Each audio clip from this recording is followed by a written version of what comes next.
We're working our way through the bye week. There's a lot going on for the New York Jets, but is it time for changes? We'll establish and evaluate and debate that right here on the show. Why are we wasting any time? Hit the intro now.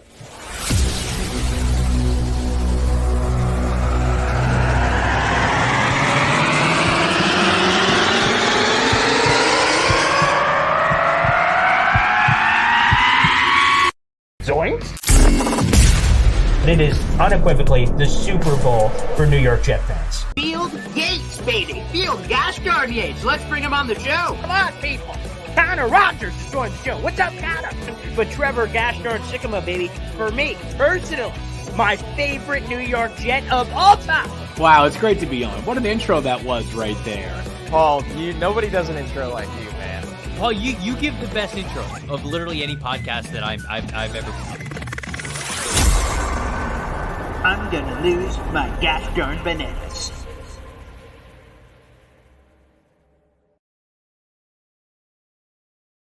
Good friggin' morning, everybody. My name is Paulson Jr., a.k.a. Boy Green. I'm the New York Jets digital reporter for Heavy.com. Welcome to the program. Make sure you show your support wherever you're watching, on the Facebook, the YouTube, the Twitter, likes, follows, subscriptions. Those are all spectacular. Let's bring in our next guest. He is a fan favorite. The fans love him, and he will be joining us on a weekly spot moving forward. More details to come, but let's bring him on. The man, the myth, the legend, Italy Jet, gracing us with his presence. What's up, Italy?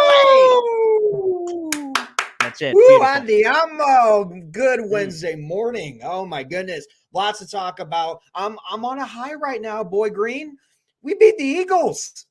Mm-hmm. We did. The Eagles. It's a victory Wednesday. I'm not used to that. Normally at this point, that beautiful logo above your head would have already turned to the next opponent, which will be the New York Football Giants.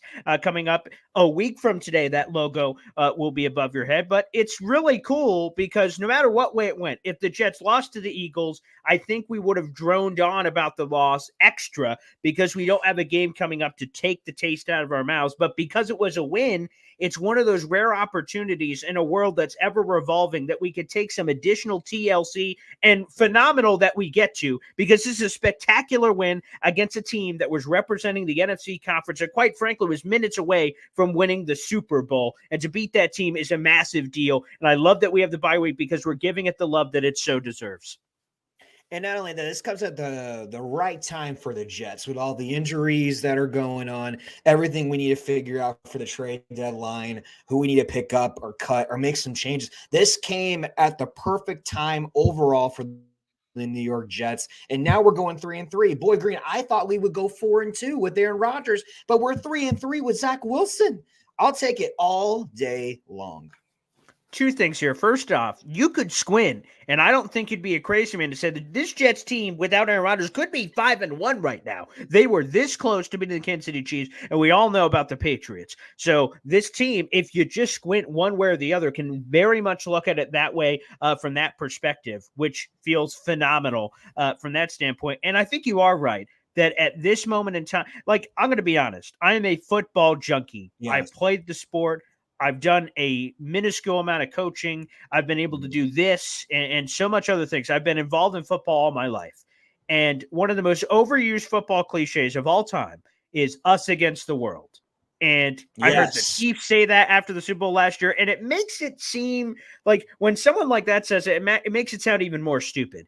But in all honesty, with this Eagles game, them being a touchdown favorite before the Sauce news, before the DJ Reed news, straight up, they were a touchdown favorite in New Jersey, New York, whatever, against the Jets. And then those injuries happened, and I don't know what the final line was before the game, but that line only grew because they're like, holy crap, the Eagles are going to demolish this crap team. Eagles fans berated the Jets saying, you losers have always lost to us, and you're going to continue to lose to us. So it was very much us against the world, and quite frankly, not to shade these people I'm about to mention, it just speaks to the situation. I saw Matt O'Leary.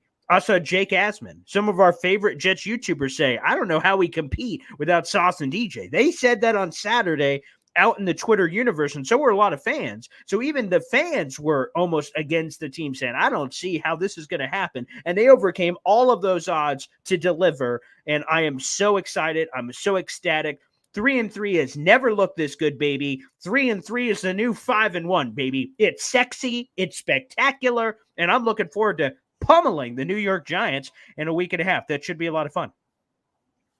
You know, it seems like when this team even has an injury or just a sickness going around, whatever it may be, whoever misses the game, everyone rose to the occasion. James rose to the occasion, did very well. Hayes, he's only been in here for 2 weeks, signed him on from the practice squad. And then you got Carter, you got Bryce Hall did well. It's like anyone that comes to this occasion is going to rise. Always. I have been that guy in all sports. About all sports. I mean, look at my wall. It's just full of sports. Yeah. I have always been next man up, Boy Green. Next man up. And that's what happens. When next man up comes the opportunity, that's what happens with the Eagles. That's what's going to happen against the Giants in all season long. Doesn't matter what we do. We got the depth now. And it's nice to hear that because that was the best defensive performance I've seen from the Jets in a very long time without 4 corners. 4 corners. 4 of their top 6. That's absolutely true. That's absolutely true. So it's spectacular. So I'm sure throughout this entire week of all these wonderful guests, we'll continue to do a couple of tips of the cap to that Eagles game, and rightfully so, to start these shows. But actually, the theme of this show is what I want, and it's kind of cool because, like I said, we have some creativity without. We're not going to have an opponent on. I'm not going to have anyone from the Giants this week. I'm saving all that for next week. But we have this rare opportunity to kind of breathe. And at 3-3, the Jets aren't perfect. Again, I think there are a lot of Jet fans satisfied with where they're at. Not complacent, but satisfied, saying, hey, that's not too shabby considering the opponents to come. But what the theme of today's episode, what I'd like it to be for Boy Green Daily, a daily New York Jets video show that is also available wherever you get your podcast. Simply hit the old Bing search on Boy Green Daily, wherever you get your gosh darn podcast. But that aside, I want to talk potential changes, depth chart changes. Coaching changes. I'm floating it all out there. And the first one I'll throw out, I'll throw you a couple examples, and maybe Italy, you have more beyond that of changes you just like to see. Maybe it's a old veteran that it's about time they get out of the lineup, which will be my first example that I present. Maybe it's a youngster you just feel great about, and maybe it's not over a veteran, but you just need to see them get more PT moving forward. So changes, suggestions you would make to the coaching staff coming out of the bye. Things that could happen. I'll throw you one. This is an article that I wrote yesterday, and it was suggested by Bleacher Report, and I fully agree. The benching of Randall Cobb is something that is being urged by Bleacher Report and a lot of fans. Randall Cobb is not a straight-up starter. He's appeared in all 6 games so far this season. He started in 1, but he's playing in 49% of the offensive snaps so far this season. That's obviously taking away reps from Mecole Hardman. That's obviously taking away reps from Xavier Gibson, if we're just speaking purely from a slot perspective. And while sure he had the 2-point conversion, he's had 3 catches for 20 yards this year. It's just he's an Aaron Rodgers guy. And Aaron Rodgers, well, at least right now, we talked about that on the show yesterday, but he's not in the lineup yet. And I think we brought him in as an Aaron Rodgers guy to placate Aaron Rodgers. And because Aaron Rodgers isn't in there, I don't think we should just be forcing him out there for no reason. I'd like to see Mecole Hardman. I'd like to see Xavier Gibson, and those reps start to get split up. So that's one change I will propose. I will throw out there, and feel free to react to it, Italy, that I would like to see coming out of the bye. Les Cobb, be that veteran locker room guy, but I don't think I need to see on the field 49% of the snaps. You bring up a very good point because I've actually been saying this for a while on all my other shows. I'm glad you brought this up. I think Cobb, I'm going to give Cobb his flowers. He's been a very good veteran over the years with the Packers. He knows how to handle the young guys when it comes to all the emotions, the sidelines, the practices. He's a very good veteran to have in there, especially maybe in the future he could be a wide receivers coach somewhere. Sure. I don't know, but he is good at that role. Now, as far as him being on the field, I still have a problem with that. It's nothing to him. He did pretty good last game, but man, I really want to see a little bit more about Brownlee. I want to see a little bit more of Gibson and Mecole Hardman. You brought Mecole Hardman to do a kick and punt return, but Cobb did it last game. And then you brought him for the slot. He's still not there. If something's going to happen in the wide receiver position, get Cobb a little bit out of there and maybe trade for someone. I'm thinking Hunter Renfrow. I love Hunter Renfrow. I love what he's done in college. I love what he's done with the Raiders. And I think he can fit this system pretty well because need a true slot guy. If you want to go to that next level, you got Lazard on the left. You got Wilson on the right. You can put him in the slot sometimes. Gibson is good in the slot. You need a true slot guy. And I think Renfroe would be a perfect opportunity and then bench Cobb. Yeah, Renfro's interesting. He's a guy I liked coming out of college. The contract, as is maybe any guy the Jets kind of send on the Exodus, whether that be a Carl Lawson, even Right. Mecole Hardman on a lower level. Right. How much the Raiders would eat in that? They've been trying to, at least seemingly, get rid of him. When we had Mo Moten on of Bleacher Report, shout out my buddy, when we had him on earlier this week, he was trying to, he felt like that one guy at recess with the trench coat saying, yeah, you need some Hunter Renfroe. I'm your guy. I can kind of trade you a little something.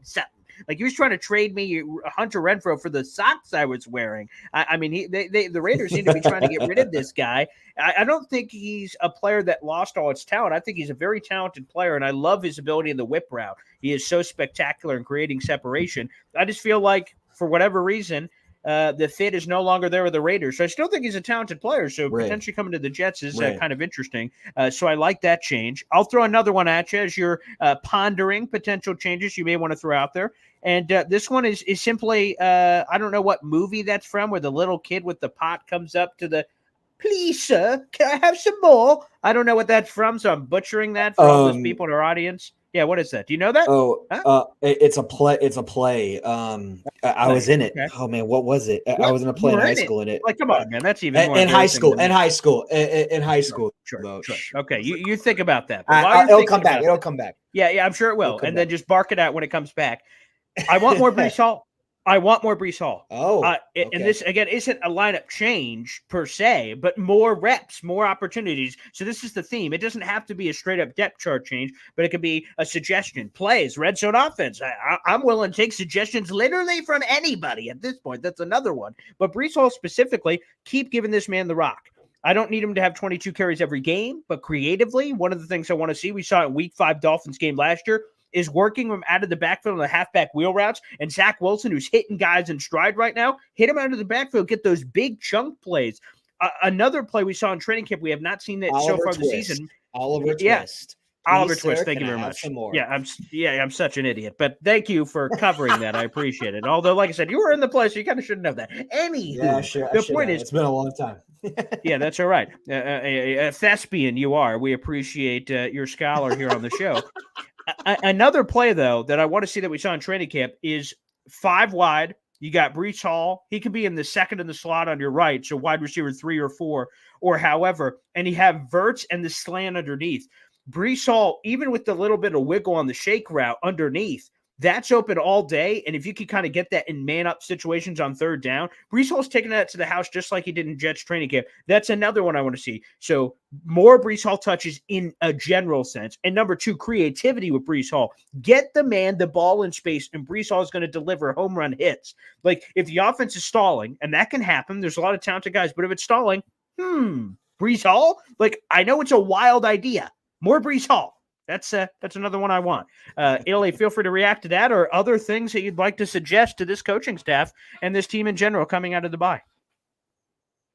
Well, first off, I definitely get an offensive lineman. I still want Collins to come in here. I still get someone offensive lineman position, get another wide receiver. And honestly, this is the biggest one that I want to say to everyone. And I think every Jets fan is starting to get to this point too, is I want Izzy to get a fair shot. I want Izzy in there. He pounds the pocket so well. He knows how to do those long runs like Bryce Hall. I'm not comparing him to Bryce Hall, but if you give him a couple years, I think Izzy can be very special.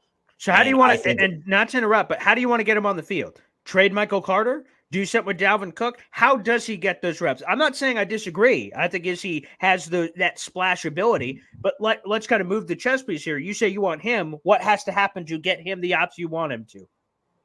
I think Izzy can be number 2. You bench Carter, and I think you would have to trade Cook. I think that's what I would say. I'm not saying Cook is done with the Jets, but if you're going to go in the mentality of changing things up, I think giving Izzy a fair shot right now, because I said later this year that he's going to be running back 2 eventually if something doesn't happen with Carter and Cook. I think it's starting to get to that opportunity, and I know I know JD's taking calls with Cook, Lawson, and there's one more player as Cole well. Hardman. Me Cole. So I think that's an opportunity to be like, oh, well, is he had a great preseason? Let's give him a shot. That's what I think. Yeah, and just a quick nugget on the trade deadline. We did a lot with Mo Moten. If you guys want to recheck out that show, that was a lot of fun talking about potential trade deadline deals of Jets players out or new players in. That was a really fun program. Right. But another possibility as we're going through some of this for the Jets is just to figure out how all of these pieces are going to work. Because, again, we've brought up wide receiver additions, running back additions even. Like, there are some things there that could potentially be had where all of a sudden you open up some opportunities I'd be interested in. So, again, Joe Douglas has never gone. This was the stat I was going to get to. He, in his 5+ years, because, again, he took over in like May or June of 2019, in every lead up to a trade deadline, he's made a move. There's not been a season yet that he hasn't taken advantage, and that's either acquiring talent or sending it out.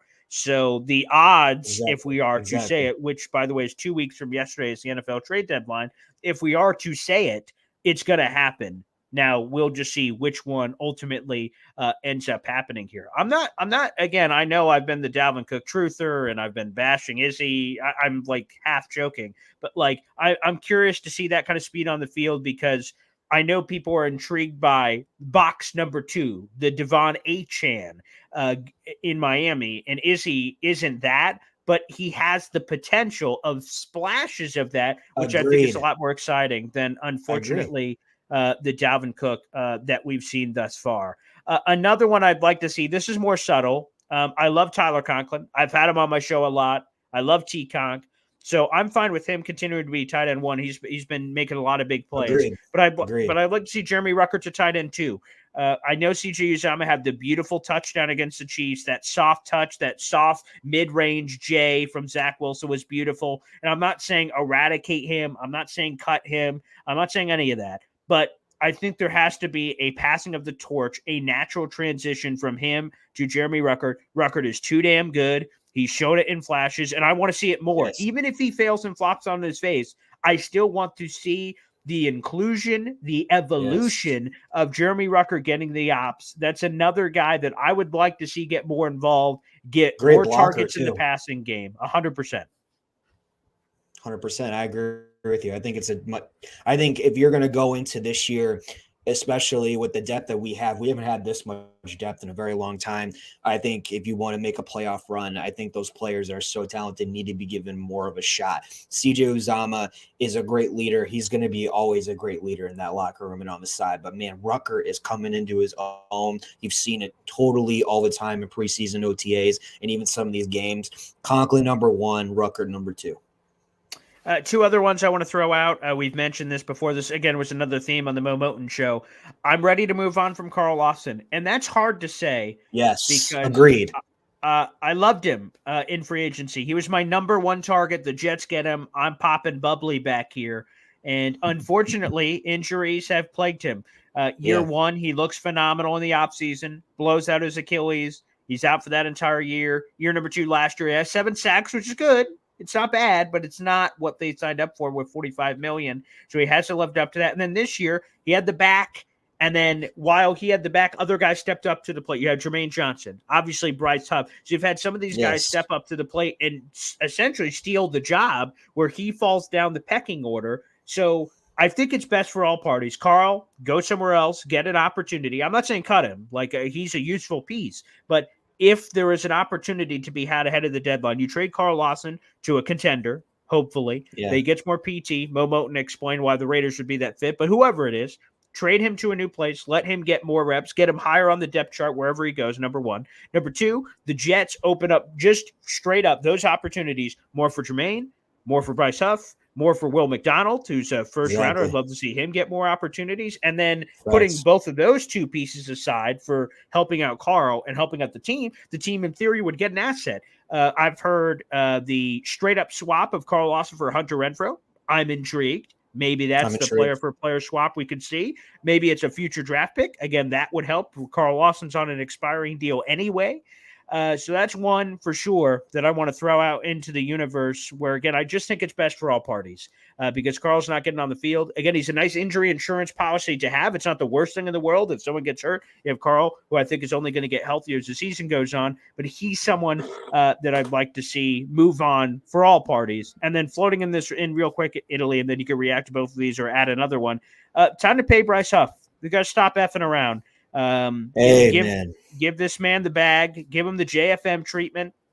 Sign him to – he's a young man. He's 24, 25 years old. I don't have it in front of me. But, sign him to a 3-4 year deal, somewhere in the ballpark of 25 to 35 million with a big chunk of that guaranteed. And let's just lock down one of the best pass rushers straight up in the NFL from an analytical perspective and straight up stat perspective. He's too damn good, and continue to give him the more reps as he's obviously been getting. He keeps getting new career highs in pressure rate every single game. He's a beast.